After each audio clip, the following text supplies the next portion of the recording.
Bonjour à tous, je suis ravie de vous retrouver sur Mosaïque Cristal. Aujourd'hui, on se retrouve au centre nautique de Sarreguemines, le lieu idéal pour venir bronzer ou faire trempette. Est-ce que vous pourrez encore profiter des piscines demain? La réponse tout de suite avec les prévisions de Météo France.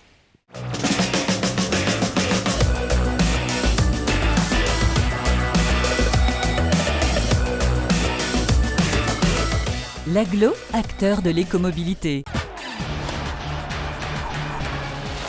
Avec le Crédit Mutuel, partenaire des grands événements sportifs.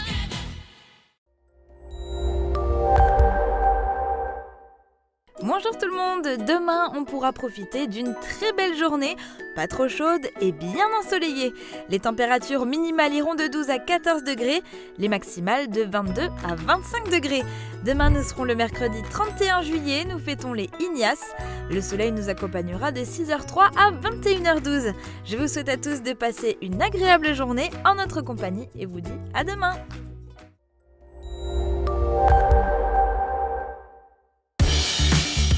100 fois, 1000 fois, je vous ai renvoyé la balle. Fermap, des portes de garage sécurisées pour vous. Un autre endroit pour se reposer, se baigner ou simplement se prélasser au soleil, ce sont les campings. Et dans l'arrondissement, il y a l'embarras du choix. On vous propose aujourd'hui de découvrir ou redécouvrir le camping de Sturzenbronn, un paradis pour les touristes en quête de tranquillité au bord d'un étang.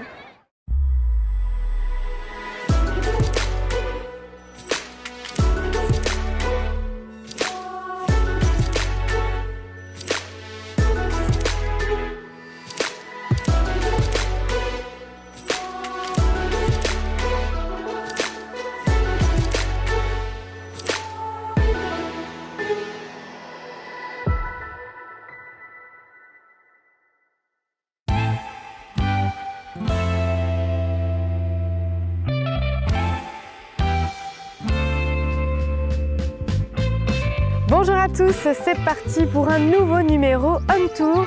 Aujourd'hui, on vous propose un avant-goût des vacances d'été puisque nous sommes au camping du Mühlenbach. Je sens que ça va vous plaire, mais avant ça, je vous propose une présentation du site.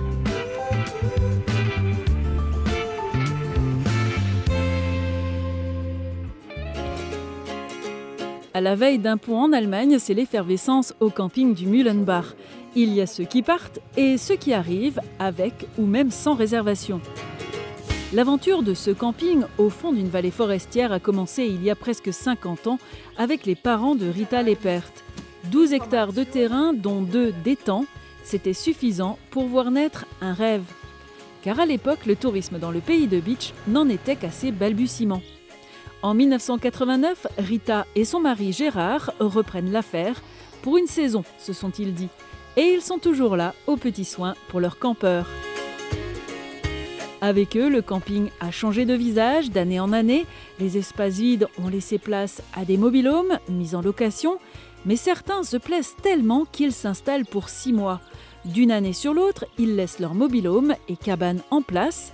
Ils entretiennent le terrain et l'on croirait presque traverser un village côtier.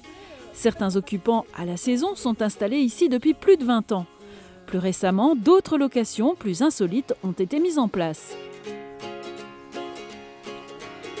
Ici, le leitmotiv, c'est le calme et le repos. On vient ici profiter de la nature et de la baignade ou de la pêche à l'étang.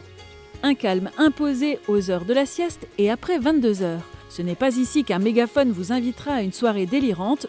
Non, ici, on se ressource avec le chant des oiseaux. Le camping du Mühlenbach est labellisé Moselle. Les campeurs ont un accès Wi-Fi limité à un petit espace autour de l'accueil et une petite épicerie ouverte 2 heures par jour. Un camping résolument nature et qui revendique son calme, à 1000 lieues de l'agitation de notre quotidien de gens pressés, le camping du Mühlenbach est un havre de tranquillité.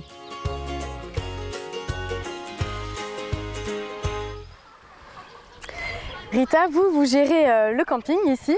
Avec mon mari, oui. Exactement, binôme, voilà. Oui. Comment ça se passe? Qui est accueilli ici? Des Allemands, des Alsaciens et des gens de plus loin. D'accord, des étrangers. Les camping-caristes, par exemple, sont très mobiles. On va avoir de temps en temps un Italien, un Suédois, un Grec, voilà. D'accord. Mais c'est quand même une majorité d'Allemands. Donc ça veut dire qu'il faut s'adapter à chaque fois à la langue? Il faut Être trilingue ou Kein Problem. No problem. Là, la saison démarre tout juste. Comment est-ce qu'elle s'annonce? On a bien démarré à Pâques, il faisait super beau. Nous, on fonctionne avec le soleil. Hein.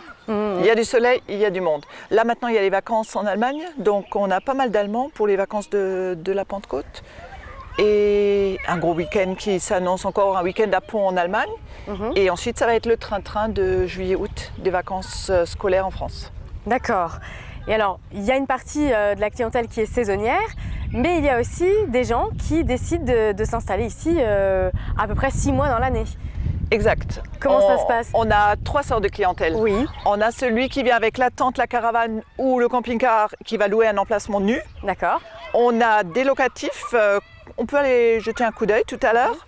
Et on a ce qu'on appelle des résidents qui sont branchés à l'eau et à l'égout. On est passé devant juste avant avec leur mobil-home très souvent. D'accord, et eux ont fait le choix de vivre ici 1er avril, 30 septembre. Parfait, profiter des beaux jours en fait. Ça, c'est les gens de la ville, oui. Non, ils ont besoin d'espace, de calme. De nature. Voilà. Et grosso modo, tout le monde nous dit la même chose. La ville, c'est trop bruyant, la ville, c'est trop rapide. Et ici, on se pose. C'est vrai que le cadre ici est idéal. Hein. Puis il existe aussi ici un lieu aménagé pour la détente et la détente et le bien-être. Pour la détente, oui. Est-ce qu'on peut aller le visiter? Eh bien, on y va de ce pas. C'est parti. Bon, voilà, on va laisser les Cotton Lodge et on va aller voir le jardin bien-être. Ok, c'est parti, c'est par là? C'est par là et ça sera juste privatif. Ah, génial. Rita, il est incroyable cet endroit, il y a plein de choses possibles en fait. Oui. Expliquez-nous un peu. C'est un endroit qu'on a appelé jardin bien-être parce qu'il est à ciel ouvert. D'accord, et on peut s'y promener en plus? À la base, mais ça reste privatif pour les personnes qui le louent. À la base, l'idée est partie de ce tonneau, un tonneau sauna chauffé au feu de bois écologique. Génial. Et on a rajouté un bain suédois qui est rempli d'eau froide. Ok. Évidemment, après le sauna. Okay. Voilà. On peut passer du bon temps dans le bain à bulles. D'accord, un bain à remous bien chaud, voilà. C'est ça? Il y a du soleil, on va utiliser le solarium. Le solarium, parfait. Il n'y a pas de soleil, on va dans le petit chalet de repos. D'accord. Et là, on a installé évidemment un vestiaire avec douche. Avec toutes les commodités pour pouvoir se changer et profiter et les gens vont pouvoir profiter de cet endroit fermé. Oui. Tout seul, en couple, à Génial. deux, en à fait, quatre. On est quand même loin de la tente de camping là. Là, c'est du grand luxe. Oui, ça c'était il y a 30 ans. Donc il a fallu évoluer forcément. Hein. Tout le camping a évolué dans ce sens où c'est plus vraiment du camping, ça s'appelle de l'hôtellerie de plein air. D'accord, petite nuance, effectivement. Et d'ailleurs, ici, ce lieu, c'est pas la seule spécificité du camping. Vous allez voir qu'ici, le choix est vaste en termes d'hébergement insolite. Parmi les 300 emplacements du camping du Mühlenbach, il y a des hébergements plutôt surprenants. L'hébergement insolite, c'est plus qu'une mode, c'est même une vraie tendance. La France est pionnière en la matière et au camping du Mühlenbach, on a senti le vent venir. Depuis plusieurs années, divers hébergements ont été installés, un tipi, les cabanes de l'étang, la cabane du trappeur, un carbet au hamac qu'on peut occuper en groupe pour passer un vrai séjour au grand air. On trouve aussi le Cotton Lodge ou les roulottes et le dernier né, le pod. Ce touriste allemand est venu le tester, il arrive de Francfort. C'est un hébergement insolite avec une architecture originale, il est inspiré des cabanes de berger en Angleterre. Le camping accueille aussi les randonneurs dans un cadre dédié, de petits chalets avec aire de feu de camp pour les belles soirées. Ces hébergements ne disposant pas de sanitaires, ils ont été installés dans cette ancienne tour de transformateur électrique, parce qu'ici, l'insolite est vraiment partout. Et pour les moments conviviaux, rendez-vous au petit village de la Clairière, autour du feu ou bien sous cet arbre. Ce n'est pas un arbre à palabres, mais un arbre à sieste. En effet, le mot d'ordre ici, c'est farniente sous toutes ses formes. Le hamac reste quand même le plus confortable, non ? On peut très bien laisser l'un ou l'autre. Moi, je dis tac, et puis j'en prends un, Voilà, donc là, il y a moulin. Ah, moulin. Voilà, ça y est, j'ai déjà perdu quoi. Et oui, donc je prends celui-là, par exemple. Ah bah voilà, super. Bon, tant pis. Bon là Gérard, on se trouve où exactement? Alors là, c'est dans un tipi qui est l'un de nos hébergements insolites, Oui. au camping du Mullenbach, qui peut accueillir 5 personnes. Et là, ça doit plaire aux enfants, ça. Ah, alors là, les enfants, ils sont vraiment Ils se régalent, au ciel, ils se régalent. Les parents, parfois, les enfants ne lèvent pas, ils restent dehors. Et les enfants, ouais. ils occupent le tipi tout seul. Ah ouais, c'est pas mal comme idée, ça. Et d'ailleurs, il y a plein d'autres logements autour. On va peut-être aller voir ce qu'il y a à côté. On va aller voir les C'est autres parti. aussi, oui.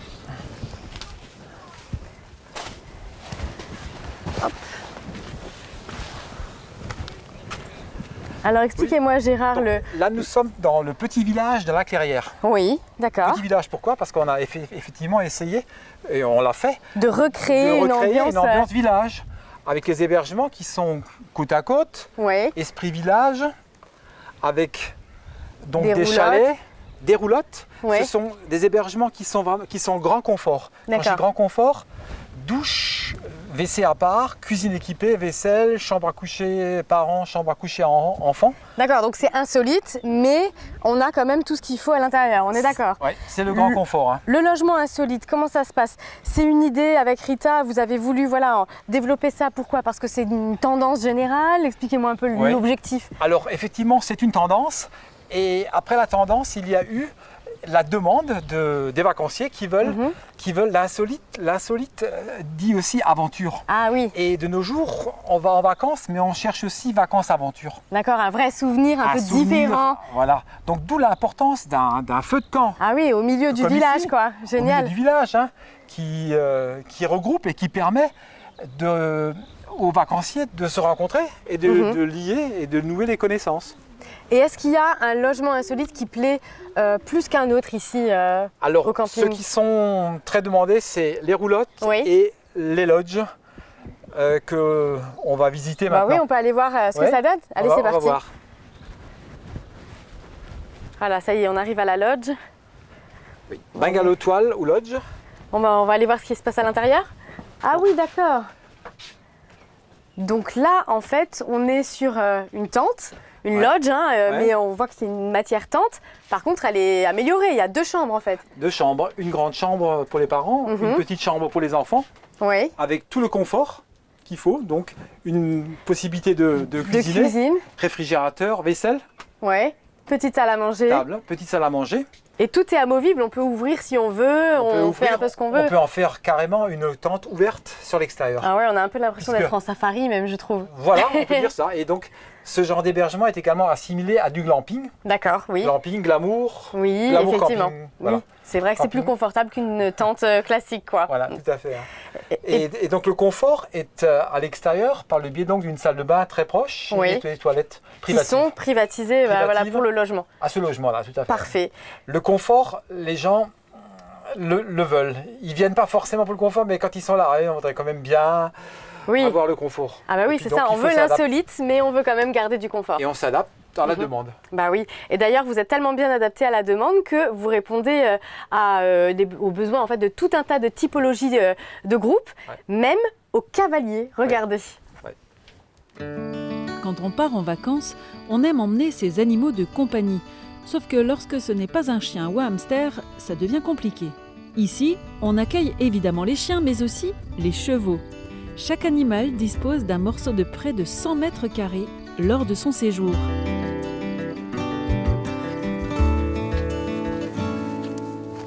Il est 15h et Leroy et Dixie s'apprêtent à profiter d'un service bien spécial qui leur est réservé au camping du Mullenbach.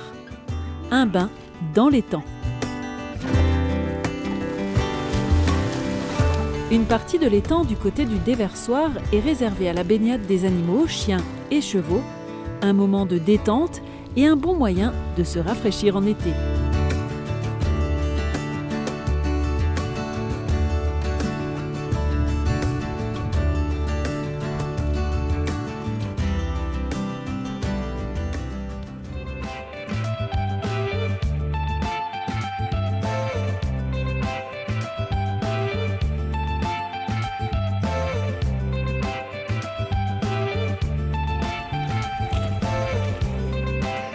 Voilà, vous savez désormais qu'il est possible de profiter des beaux jours sans faire trop de route. En tout cas, si cet endroit vous a tapé dans l'œil, sachez que vous retrouvez toutes les informations sur www.camping-muhlenbach.com. Allez, moi je vous quitte, faut que j'aille mettre mon maillot.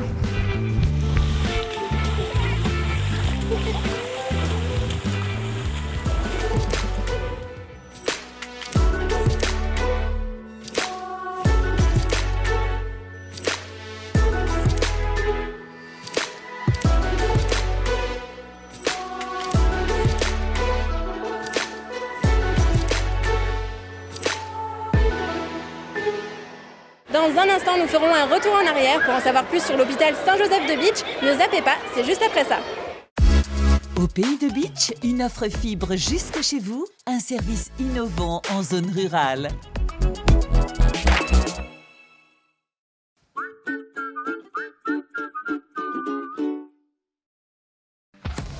L'atelier gourmand, l'étape gourmande en zone industrielle de Sarreguemines. Du pain frais toute la journée, des pâtisseries artisanales, des menus pour tous les goûts avec le wrap Viva Mexico et le hamburger Bacon New York. Passez nous voir et pensez au drive. En ce moment, profitez d'un instant fraîcheur avec nos délicieuses glaces. Il y a forcément un parfum dont vous raffolerez. Le restaurant Victoria à Vitrain, disposant d'un cadre idyllique avec sa terrasse au bord du canal, vous apporte une nouveauté pour cet été. Des viandes d'exception placées dans sa nouvelle chambre de maturation et son sel rose de l'Himalaya. AVS Médical vous propose sa gamme de fauteuils releveurs électriques. Pour vous asseoir et vous relever sans difficulté, choisissez parmi une quinzaine de modèles, coloris et matériaux différents à partir de 200 €. Bénéficiez de la livraison et de l'installation gratuite à domicile. Venez les essayer chez AVS Médical à Sarreguemines et Forbach. AVS Santé, notre métier, vous accompagner. Avant, Marie était mal à l'aise en communauté, mais depuis son passage à la passion de l'audition, elle n'est plus la même. Avec une solution adaptée, elle sort, voit du monde et peut même à présent apprécier les spectacles. Si comme elle, vous souhaitez changer de vie, rendez-vous à la passion de l'audition. Entendre n'est plus un luxe, mais une nécessité. Toutes les tendances déco sont chez Pink, saison par saison. Et pour toutes les occasions, votre paradis déco vous accueille sur plus de 1000 mètres carrés. Venez chez nous. En plus, le parking est gratuit à l'arrière du magasin. Pink, à Sarrebruck, à côté de l'Europa Galerie. Ermingen célèbre le Zwiebelfest les 3 et 4 août. C'est la grande fête de l'oignon sous chapiteau. Entrée gratuite et soupe à l'oignon offerte pour tous. Elsa Power, Nico Names, Pauline et le fameux duo Vincent et Fernando feront le show.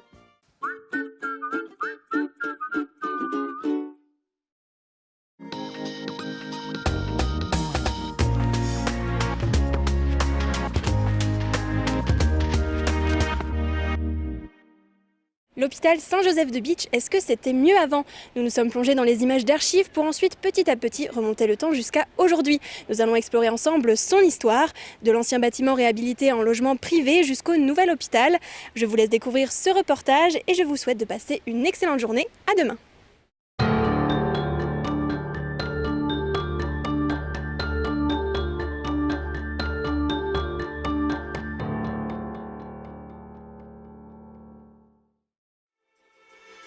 Un étranger qui se promènerait dans les rues de Bitche n'y verrait qu'un bâtiment anodin. Une résidence calme, derrière une petite chapelle. Un édifice parmi tant d'autres, juste devant la place où se déroule le marché. Mais pourtant, beaucoup de Bitchoises et de Bitchois, si vous prenez le temps de leur poser les bonnes questions, se mettront à vous raconter une toute autre histoire. Celle de l'hôpital Saint-Joseph. L'histoire passionnante d'un ancien pilier de la communauté, d'un établissement au passé riche qui a traversé les décennies. Ensemble, remontons le temps à l'aide de nos images d'archives afin de redécouvrir ce lieu qui possède encore aujourd'hui une place toute particulière dans le cœur des habitants de Bitche. Ouais, il faut pas que l'hôpital ferme, mais l'hôpital il va pas fermer, il va vite. Sur un terrain de 2 hectares 62, le projet... Jusqu'au printemps 1866, Bitche ne possédait pas d'hôpital civil. Les malades étaient soignés à domicile. Cette année-là, sur l'initiative de la charitable Mélanie Mali, la Maison de la Charité Saint-Joseph est créée rue Saint-Augustin. Elle est destinée à accueillir indigents, malades, infirmes, vieillards et jeunes filles pauvres. 2 ans plus tard, un décret impérial signé par Napoléon reconnaît la structure comme d'utilité publique. À côté de Mélanie Mali, œuvre à l'ouvroir Mademoiselle Kallenstein. Les soins prodigués à l'époque sont gratuits et seuls les dons récoltés en ville et dans les villages couvrent les frais de fonctionnement. En 1871, la Maison de la Charité Saint-Joseph, devenue trop petite, est transférée au centre-ville près de la chapelle du Stadtweiher. Le bâtiment servait à l'époque de café, le café Trivoli. Il comporte une chambre de 2 lits destinés aux malades et une partie réservée aux vieillards composée de 6 lits. À partir de 1918, l'Alsace-Lorraine est à nouveau française. Du fait du nombre croissant d'assurés sociaux, de la construction de la ligne Maginot qui attire de nombreux ouvriers, l'hôpital fait l'objet d'importants agrandissements. Les travaux terminés, le bâtiment commence à prendre son aspect actuel. Déjà, on y compte 60 lits répartis dans 3 services. Le service médecine, la chirurgie et la maternité. 2 médecins et 18 religieuses assurent le soin aux malades.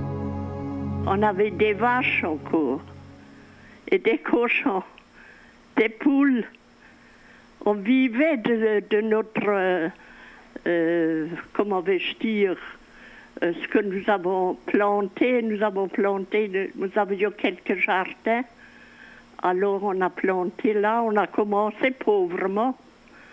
Il n'y avait pas d'opération encore. On avait plusieurs pensionnaires et quelques malades. À cette époque, le docteur Génie devient le médecin-chef de l'hôpital, un homme compétent, réputé pour son amour du métier et qui marquera pour longtemps l'avenir de l'établissement. Il était un petit peu vif, mais il a beaucoup travaillé et il aimait les malades. Il était dévoué, ça il faut dire. Et puis il ne regardait pas sur l'argent. Il y en a beaucoup qui n'ont pas payé.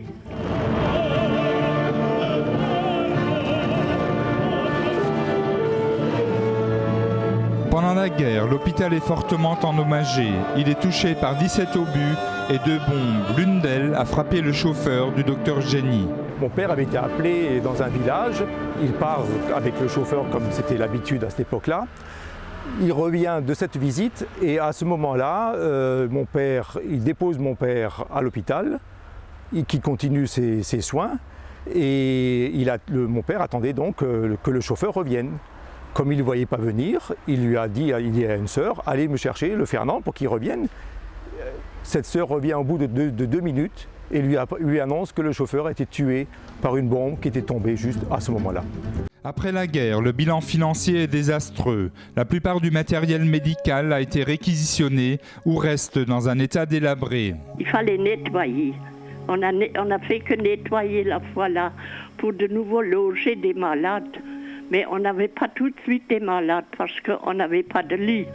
La préfecture de Moselle, de nombreux dons et les crédits du ministère de la Reconstruction et de l'Urbanisme permettront de redresser la situation.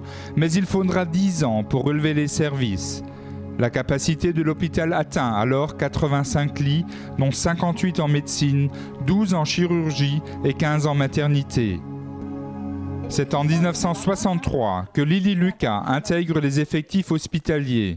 D'abord, elle est polyvalente, puis elle passe aide-soignante avant de terminer comme veilleuse de nuit. Jamais elle n'oubliera certains moments de mobilisation autour du docteur Génie. Puis quand il y avait un infarctus carabiné, alors tout le monde s'y mettait, les docteurs et les sœurs, et puis nous à côté aussi. Il fallait... Celui de Schorbach, il me rappellerait toute ma vie. On croyait qu'il allait partir et puis il n'est pas parti. À l'époque, tous les ans, à la fête des mères, le maire de Bitche visite la maternité et offre un cadeau à une jeune maman. Près de 400 nouveau-nés viennent au monde en moyenne par an. Entre les années 70 et 80, de grosses difficultés financières apparaissent. La menace de fermeture est écartée de justesse. Progressivement, le personnel laïque augmente. La dernière religieuse quitte l'hôpital en 1976. Effectivement, il y a, après-guerre et jusque dans les années 70-80, l'hôpital Saint-Joseph tournait comme une maison de charité et avait donc un prix de journée relativement modeste qui était dans les ordres de 300-350 francs. En 1980, l'établissement participe au service public hospitalier et de nombreuses rénovations sont entreprises. Grâce à ces contrats que nous avons pu signer avec la DAS et les caisses régionales à l'époque, le prix de journée est passé de 300-350 francs à presque 2000 francs par jour, par patient hospitalisé, et ce qui a sauvé effectivement le budget et la situation financière de l'hôpital. L'hôpital Saint-Joseph accroît alors son activité et l'on compte jusqu'à 91 lits. 120 personnes sont employées par la structure. La maternité bat son plein, on compte 10 816 naissances entre 1963 et 1999, soit une moyenne annuelle de 301 nouveau-nés. Mais en 1997, l'hôpital rentre dans une nouvelle période de crise. Les services de maternité et de chirurgie sont menacés. Je suis née à Beach et je veux dire, j'ai jamais eu de problème. Alors pourquoi on le fermerait maintenant? Parce que Beach, ça va devenir une ville morte. Que la meilleure sécurité, c'est la proximité pour nous. C'est trop cher, il faut la mettre au vestiaire. L'hôpital de Beach est un hôpital de proximité, il y en a marre. On est là pour se faire entendre. On veut qu'il reste ouvert, il restera ouvert, point. Malgré la mobilisation du personnel, de la population et des élus, les deux services sont fermés. Plus aucun enfant ne naîtra au pays de Beach. Ce qui est clair, c'est que là, c'est la fermeture, donc dès demain.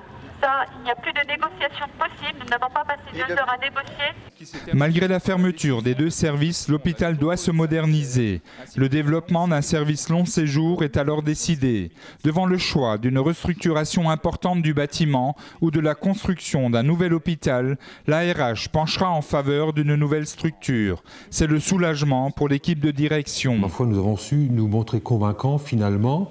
Nous avons l'autorisation de construire ce nouvel hôpital. On a beaucoup travaillé, effectivement. Alors, ça a pu être décrié ou pas décrié, peu importe. L'important, c'est que ce bâtiment-là est destiné à être délaissé dans les quelques années qui viennent. L'inquiétude s'apaise et la construction d'un nouvel hôpital tranquillise les gens et donne un espoir pour l'avenir. 2001 voit le début des travaux de construction de la nouvelle structure. Le bâtiment actuel est en cours de vente. Il sera reconverti dans l'immobilier. Ces décisions marquent la fin d'une histoire et le commencement d'une nouvelle étape. Mais les deux n'auraient sans doute jamais existé sans le courage, la générosité et la persévérance d'une femme, Mélanie Mali.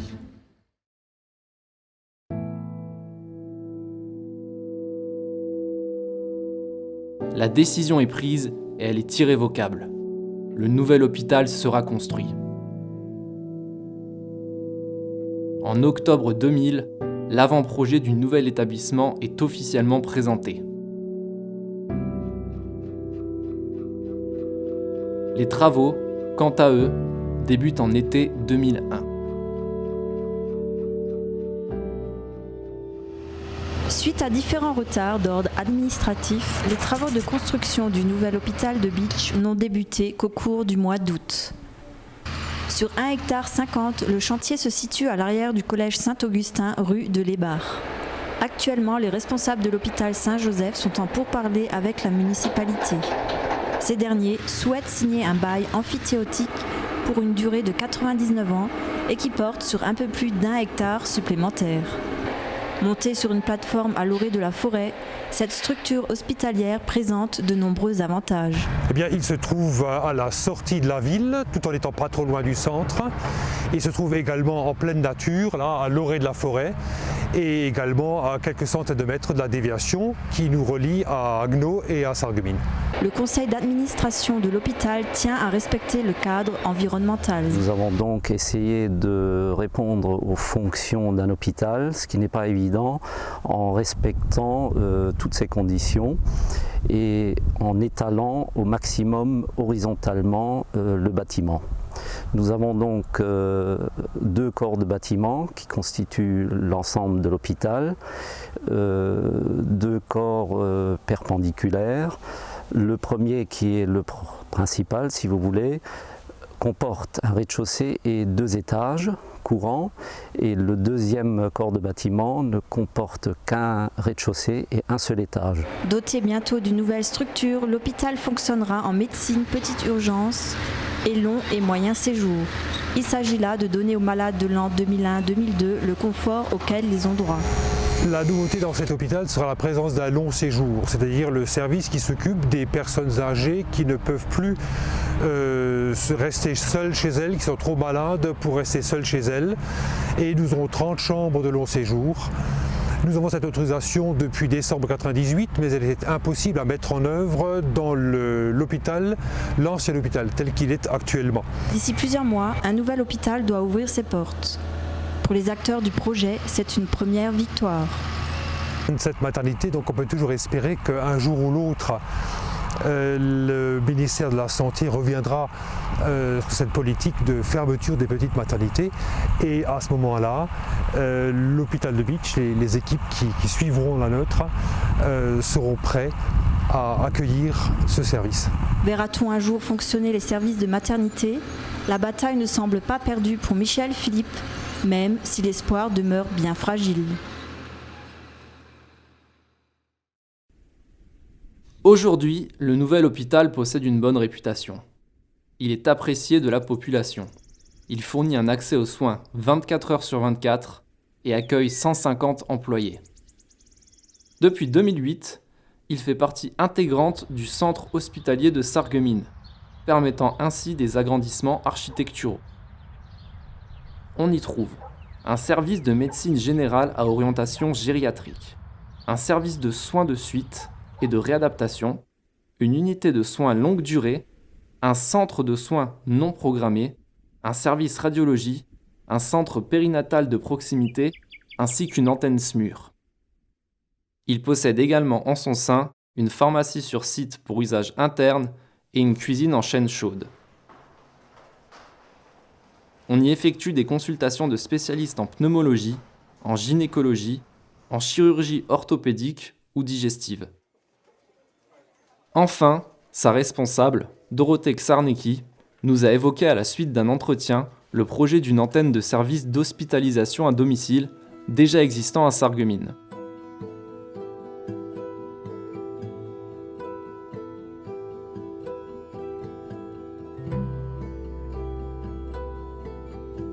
En bordure de la rue Jean-Jacques Kieffer, la chapelle de l'étang est toujours là. Ses portes restent ouvertes pour tout visiteur, comme elles l'ont toujours été. Elle nous observe, humblement, comme un symbole du temps qui passe. Le temps qui défile, en emportant certaines choses avec lui, et en laissant d'autres, pour témoigner de l'histoire. L'histoire du pays de Bitche, de son ancien hôpital et de sa petite chapelle qui encore aujourd'hui nous invite à nous remémorer le passé.